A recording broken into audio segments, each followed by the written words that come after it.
જામનગરમાં દાદા સરકારના પરિપત્રનો સત્યાનાશ। જામનગરમાં ફાયર સ્ટેશન ખાતે ભર બપોરે કામ કરતા જોવા મળ્યા શ્રમિકો। ફાયર સ્ટેશન અને ફાયર સ્ટાફ ક્વાર્ટરમાં ભર બપોરે કામ કરતા જોવા મળ્યા શ્રમિકો।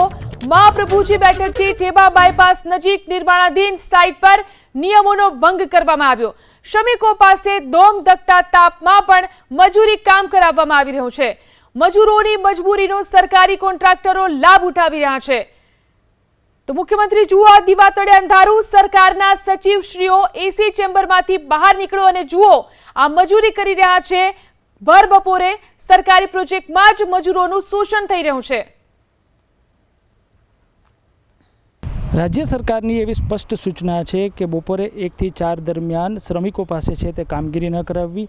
અત્યારના મારી ઘડિયાળમાં 2:35 જેટલો સમય છે તે થયો છે। હું અત્યારના જામનગરના મહાપ્રભુજી બેઠકથી ઠેબા ચોકડી તરફ જતા રસ્તા પર છું, જ્યાં ફાયર સ્ટેશન અને ફાયર ક્વાર્ટરનું કામ છે તે ચાલી રહ્યું છે। અહીંયા આપ જુઓ ધોમધકતા તાપમાં ફાયર સ્ટેશન અને ફાયર ક્વાર્ટર બનાવવા માટે મજૂરો છે તે અત્યારના 38 થી 39 ડિગ્રી જેટલું તાપમાન છે ત્યાં અત્યારના ખાસ તો કામ કરી રહ્યા છે। અહીંયા પણ કરી રહ્યા છે ને ત્યાં પણ કેટલાક મજૂરો છે તે અત્યારના ધમધોકતા તાપમાં કામ કરવા માટે જાણે મજબૂર બની રહ્યા હોય તેવું ક્યાંક ને ક્યાંક લાગી રહ્યું છે। રવિ બુદ્ધદેવ, એબીપી અસ્મિતા, જામનગર। રાજ્યમાં હાલ ઉનાળાની ધમધોકતી ગરમી છે। 38 થી 39 ડિગ્રી જેટલું તાપમાન રહે છે। એવામાં જે કન્સ્ટ્રક્શન સાઇટો છે તેના પર 1 થી 4 વાગ્યા સુધી મજૂરો પાસે કામ નથી કરાવવાનું।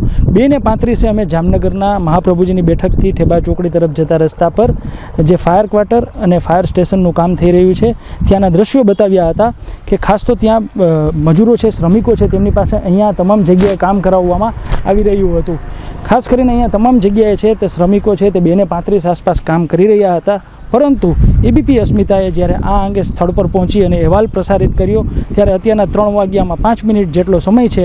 અહીંયા આપ જોઈ શકો છો કે તમામ મજૂરો છે તેને આરામ કરવા માટે છે તે મોકલી દેવામાં આવ્યા છે। એટલે કે ક્યાંક ને ક્યાંક જોવામાં આવે તો અહીંયા જે નિયમોનો ભંગ થતો હતો, પરંતુ અડધી જ કલાકમાં અહીંયા આપ જોઈ શકો છો કે તમામ મજૂરો છે તેઓને આરામ કરવા માટે મોકલી દેવામાં આવ્યા છે। અડધો કલાક પહેલાં અહીંયા કામગીરી ચાલુ હતી, બાદમાં અડધો કલાક બાદ આ કામગીરી છે તે હાલ બંધ થઈ ચૂકી છે।